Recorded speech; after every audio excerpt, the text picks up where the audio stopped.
आज हमारा टॉपिक है ट्विन फ्लेम में डिवाइन मैस्कुलिन की एनर्जी कैसे होती है, कैसे वो वर्क करते हैं, कैसे वो अपने कार्मिक पैटर्न्स को तोड़ते हैं। तो यहाँ पे सबसे पहले बहुत सारे लोगों को डाउट होता है कि मेरी तो मैम ट्विन फ्लेम जर्नी चल रही है, मैं तो अवेकनिंग में हूँ, बट हमारे पर्सन की कब होगी, कब वो काम करेंगे, हम कब तक वेट करें। भगवान ने आपको 2 पैर दिए हैं, तो क्या आप एक पैर से चलते हैं?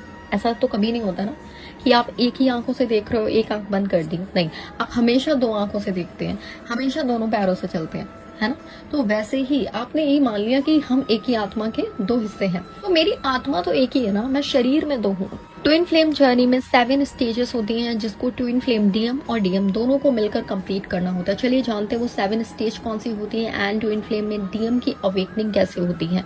स्टेज नंबर 1 आपका बबल फेस। जब आप डीएफ और डीएम से मिलते हैं, उससे पहले आपकी लाइफ में कुछ भी हुआ तो इसका मतलब है वो आपके सब कर्मा क्लींजिंग हो रहे थे। आप 80 to 85% कर्मा अपनी पूरी लाइफ का कंप्लीट कर लेते हैं, तो उसके बाद ही आप अपने डीएम को पहचान सकते हैं। भले ही वो आपके घर के सामने रह रहा हो, लेकिन आप उसको नहीं जान सकते जब तक आपकी अवेकनिंग ट्रिगर ना हुई। पहला स्टेज होता है आपका बबल फेस। जब आप अपने ट्विन फ्लेम से मिलते हैं, आपके बीच में जो भी लव फेस चलता है उसको हम स्टेज 1 में काउंट करते हैं। Stage number 2 runner and chaser face.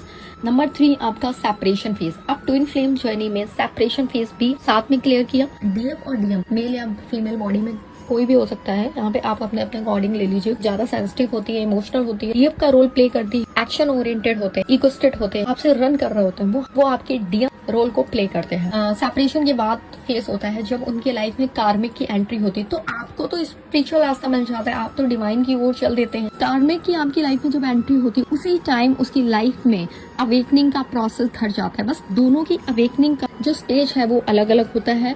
जो डीएफ है वो हमेशा स्पिरिचुअल पाथ को चुनती है और जो डीएम है वो कार्मिक क्लींजिंग को चुनते हैं। किसी की लाइफ में थर्ड पार्टी या फिर कोई भी प्रॉब्लम की वजह से सेपरेट है, ऑन ऑफ है या साइलेंट ट्विन फ्लेम जर्नी में, तो इसका मतलब है आपके पर्सन की अवेकनिंग चल रही है। लेकिन जैसे आप अपने ऊपर काम करते हो, डार्क नाइट आता है, सब कुछ आता है, आप काम करते हो, ईश्वर के टुवर्ड जाते रहते हैं, तो क्या हो रहा है, आप तो अपने पाथ पे चल रहे हो ना, आपको वो रास्ता ही मिला है जहाँ पे टोटल स्पिरिचुअल। लेकिन उनकी लाइफ में वो ट्रिगर मूवमेंट उसी पल स्टार्ट हो जाता है जिस दिन आप लोगों का सेपरेशन हुआ होता है। जिस पल आप उनकी लाइफ से हटे, उसी पल से अपनी कार्मिक क्लींजिंग पर पहुंच जाते हैं और अपनी लाइफ का सारा कर्मा क्लियर करने लगते हैं। जब उनकी लाइफ में ऑलमोस्ट कार्मिक कर्मा खत्म हो जाता है और आपके तरफ से भी कार्मिक क्लींजिंग खत्म हो जाती है, आप अपने इनर वर्क पे जोर डालते हैं, उनकी लाइफ में ऑटोमेटिक कार्मिक क्लींजिंग होती जाती है। उनका एक स्टेज आता है हिटिंग स्टेज। तब क्या होता है, आपकी लाइफ में थर्ड पार्टी के जाने का टाइम आ जाता है। देन चीजों को एक्सेप्ट करना शुरू कर देते हैं एंड टोटल सरेंडर में चले जाते हैं। दोनों की वाइब्रेशन मैच हो जाती है, आपका रियूनियन घटित हो जाता है।